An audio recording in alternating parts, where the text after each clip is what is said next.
Here's how to fix Western Union website login loop. So this usually happens when there is a problem to the history or there is a full storage history to your browser. Now go ahead and go to the search history and make sure that you have already deleted all the history.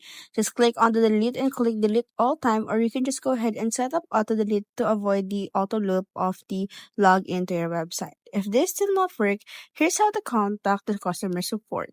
First, you can go to Google Safari or any browser that you have and search for Western Union Customer Service, and you will be redirected to their hotline or to their website where you can go ahead and have a live chat with an agent. So as you can see, you can go ahead and click on chat with us.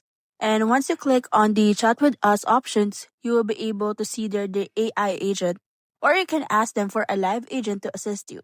You can also go ahead and track the transfer or anything that has been solved to your problem. Next is you can go ahead and give them a call and a live agent will assist you through phone assist. You can dial this using your phone or any device that you have.